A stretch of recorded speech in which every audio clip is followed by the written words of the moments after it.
Welcome to Second Chances. I'm your host, Taz Singh. My show is centering around offenders that have been incarcerated in the South African prisons. We are going to be able to meet the offenders, hear their stories, and understand the crimes that have been committed.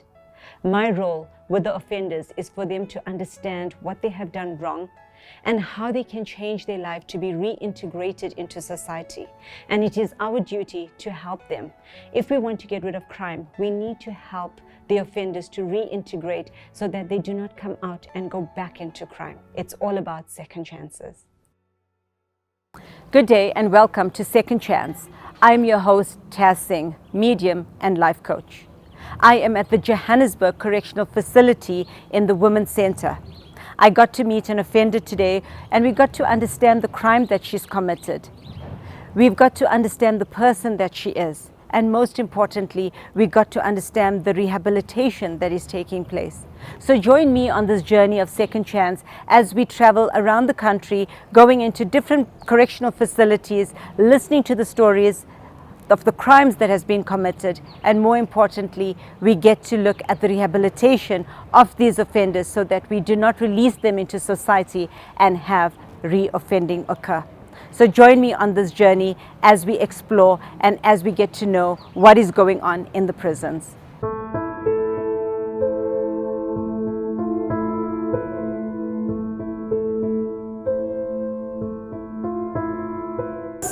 I see that you went through so much of pain to a point where you had completely lost your soul. And I see that unfortunately you allowed the abuse to get to a point where you became so bitter that you wanted to teach him a lesson. I wouldn't say it was about teaching him a lesson. I would say it was protecting my son. It was protecting your son, but there was that element of teaching him a lesson because ultimately you took your son's life. Yes. I see that you are serving the sentence in this prison because you have murdered your son. Yeah. All right. When I go back, I need to go back to the events that led to that, led to that decision that I am going to take my son's life. I see that you went through a very difficult childhood. Yes. There was a lot of complications when it came to the elders. I see that you never got the support, the love and the respect that you deserved. And you lost a lot of your confidence. In the process, you chose a partner where you thought he could love me and he could give me the life that I deserve. And he turned around and started abusing you. So you had challenges from the time you were growing up. And then as an adult, you went into a relationship that was so toxic, that really destroyed your soul. Your son was everything to you. You lived for your son, you protected him, you did everything you could as a mother. What caused you to snap? That eventual moment to say, I'm going to take my son's life. What were you thinking in that moment? Because when I look at it from a reading perspective, I see that you became numb. You literally thought that I'm going to protect my son. I'm going to take his life to protect him from this harsh world, from his father.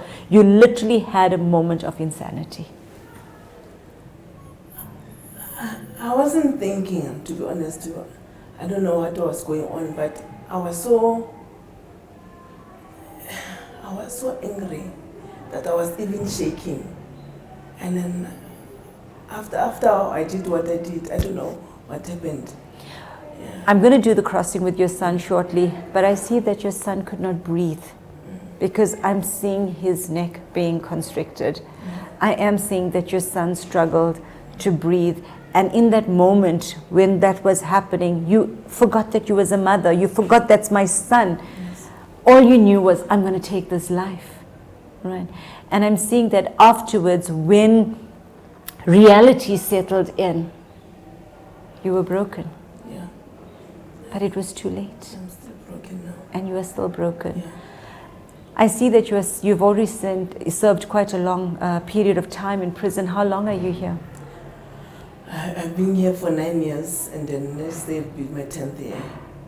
I see that in that period, Correctional Services has done what they needed to do. They have tried to help you, they've engaged with you, they have tried to rehabilitate you in terms of finding your own inner strength, forgiving yourself, correctional services have done whatever they could Yes. to actually grow you and make you a stronger person. I see within yourself you want to apply for your parole. I see that you want to go out and you want to speak to other women that are in abusive relationship, that, you know, just to let them know that there are other ways of getting help. You do not need to resort to violence yourself and ultimately taking the life of somebody else. That's right. You didn't just take any life, you took your son's life. It's not just any life, that is your baby. Right? So I am seeing that every day you're living with this guilt, every day you're living with this reality. But it is important that you also forgive yourself, because healing starts from within. Yes. Your son does come through. I see he wasn't a little boy. He was maturing. And I see that he loved you so much. Your son is so emotional when he speaks to you. He says to you, Mom, I did not hurt you. I did not harm you. He says, why me? He says, why me? He says, Mom, I love you and I forgive you. He says, but why me? Is there anything you want to say to him? As I said before, I wasn't thinking straight.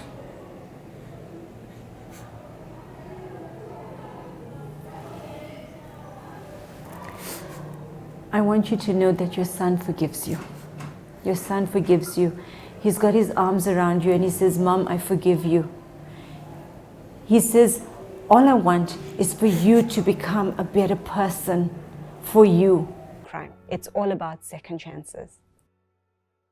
But now that you're here in prison and you've had 13, 14 years to sit and process what has happened, now that you look at the reality of the situation, you would have done things differently. For sure. I see, since I've been in prison, I have seen the ways, different ways that I should have gone. I should have spoken out. I shouldn't have kept it to myself. I shouldn't. You protected him, Letitia, for very long. I did. I see that in the beginning of your marriage, things were okay. And then It was beautiful. And then it started to go downhill. But instead of standing up for yourself, you're a beautiful lady and you're quite a strong lady. But in this relationship, you forgot your strength. You started to become the follower. You started to do whatever pleased him. Yes. And you lost your identity. Yes. And the more you lost your identity and the more you gave in and the more you followed him, you empowered his bad habit. Okay. You empowered his abusive personality. You gave him control over your life. I did. So to the ladies listening to us today, the viewers that are watching this, to the women that are being abused, take back your power. Take back your power and your strength and take back your voice. Stand up. Because you lost your voice I did. and you lost your identity, and it got to a point where you lost your sanity because all you wanted was to see this man dead so that your children were safe. And now when I speak about children, I see that you've got beautiful kids, Yes. but there's only 2 children that are actually understanding you and supporting you. Yes. All right. I see that there's a part of you that just wants to make things right with your children. You want them to understand what you've been through. You want them to understand that I accept what I did was wrong, taking your dad's life. But all you want is forgiveness from them. So if your children were sitting here today, what would you say to them? I'm sorry. There was another way.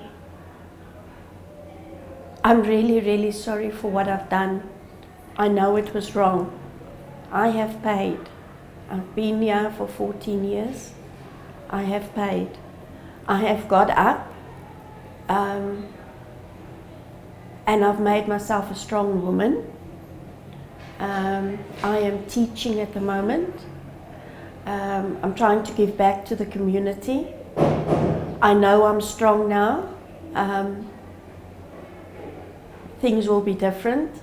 I want to go out there and I want to speak to women and I want to tell them not to go the road that I went. If you need help, I will be there for you. because I know the road that I have traveled, and it's hard, and I'm sorry.